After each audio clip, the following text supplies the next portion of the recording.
Hello, ladies and gentlemen. I'm your host, Jay Sanderson, and welcome to World Changers Podcast.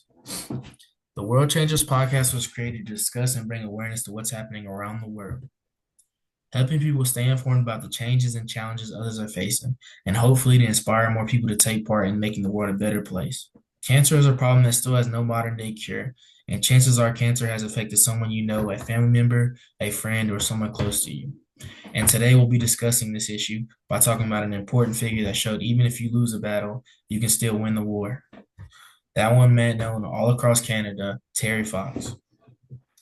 Today we'll be discussing the Terry Fox Foundation and how it grew from a single man with an unbreakable will and incredibly big dreams into a nationwide movement for cancer research. Even while battling cancer himself, Terry's passion for fitness, fundraising, and helping others never stopped, and his legacy continues to inspire millions and millions of people. So, who was Terry Fox? You might think he was just your typical 18-year-old, but he was far from it. In many ways, Terry was the David Goggins before David Goggins. His determination, unstoppable will, and mental endurance set him apart from almost anyone. At just 18 years old, Terry was diagnosed with osteogenic sarcoma, a form of bone cancer in his right knee. As a result, his leg had to be amputated above the knee. For most people, that would have ended many people's dream of running, but for Terry, it pushed him even harder.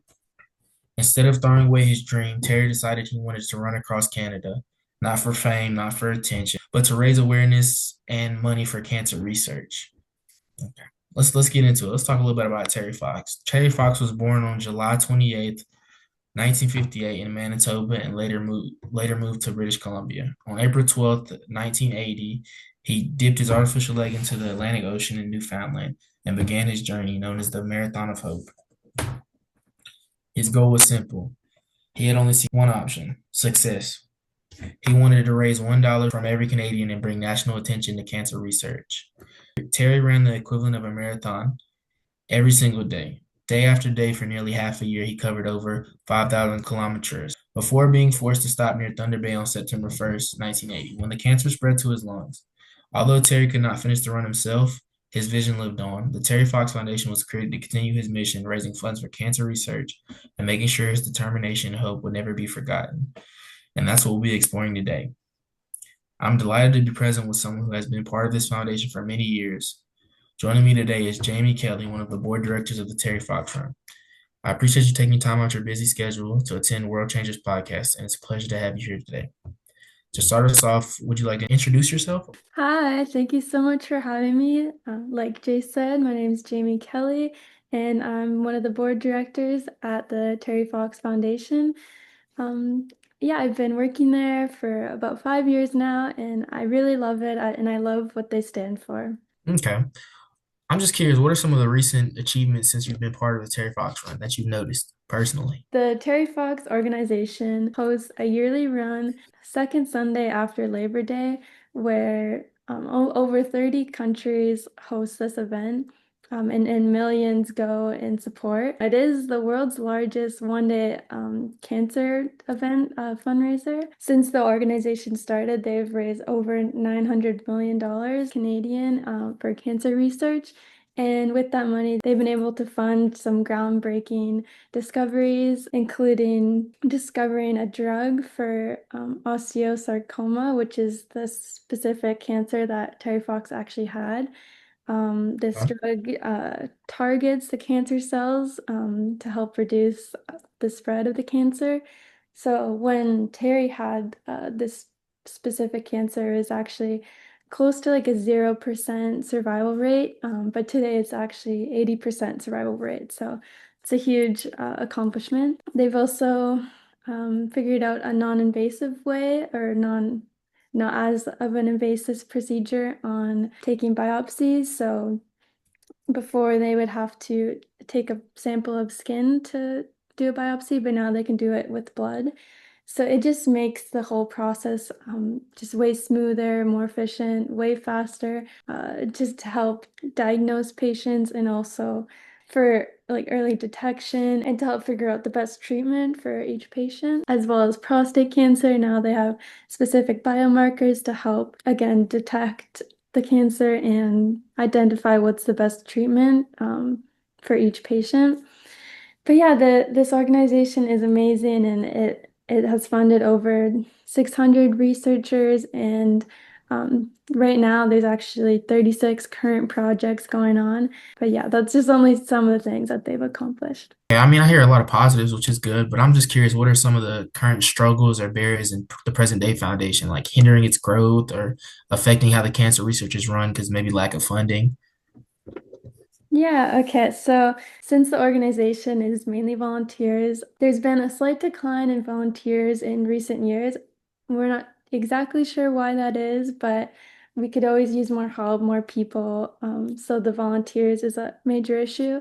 Another one, we believe that COVID might have reduced the amount of numbers of volunteers. I mean, definitely during the pandemic, there was not as much funding as regular years, but we do see some effects still from the pandemic. Some people are still a little hesitant about large group gatherings, but yeah, that could be a reason too. But I think we've almost overcame all the struggles we've had with COVID, as well as the decline in volunteers. There's also been a little bit of a decline in the participation of the events.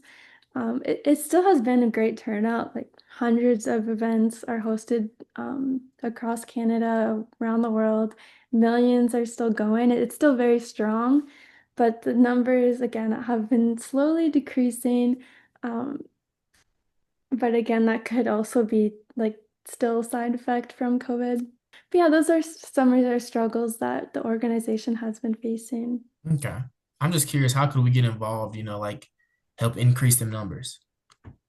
Yeah, okay, so I mean, pretty obvious, but if anyone is interested in volunteering, like helping the organization, if they want to help set up or organize, run the events, you can do that through the terryfox.org website.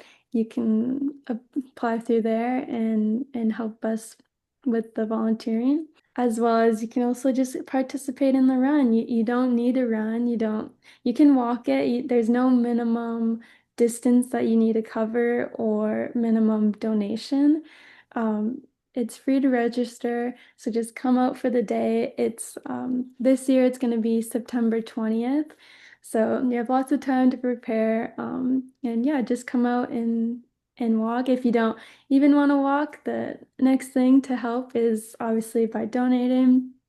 You can donate anytime year round at the terryfox.org. But also in person, if you come, you can donate there as well. Yeah, I was looking over the website too, and it's pretty simple. You can pledge or you can just donate and just go out there and enjoy the run. There's different distances as well, I've seen. I think it was what all the distance was it? 5K and a 10K, right? Yeah, yeah. Okay. Have you ever been to Terry Fox Room before? Yeah, I actually went as a part of a group. It was for my university. Oh, that's really cool. How was your experience with that? It was a very good experience. I mean, I felt like it was just really uplifting. There was like all the athletes there from the university I attend, and it was just a good environment. I mean, they provided free snacks, and they even had like a very like on a very person to person like warm up. Like it was very like you connected well. Like everybody, we followed this dance instructor.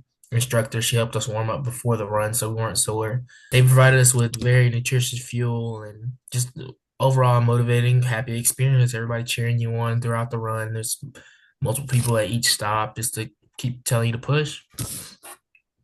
No, that's awesome. I'm really glad to hear that. Um, it's interesting too because you're not Canadian, right? Yeah, I'm from the States. Yeah, yeah. It's like super common. Like every school they do the Terry Fox run, so it's something you do every year. So it's really interesting someone to come from the outside, maybe not knowing. Did you know about Terry Fox before coming to Canada? She didn't. That was like a new thing to me. I mean, I don't know. I know there's obviously like runs for like cancer and yeah, but I didn't know there was like an actual like such a big foundation for it here. Like I didn't realize it was. I mean, it's a good story too. I mean, the fact that he went so far on one leg is insane. So it was really motivational. Like I feel like when you're there, you gotta push yourself just that much more because you know he did it when he didn't have to. Oh, yeah, that's so true. Oh, well, I'm just so happy you had such a good experience. It was definitely a great experience. I mean, I kind of felt connected in a way, you know. Oh, that's awesome. All right, as we wrap up today's episode, it's clear that Terry Fox was never just one person traveling across Canada. He had an idea and he executed. An idea that courage matters, that determination matters even more, and that even though he was one person missing a leg, he had a dream bigger than himself.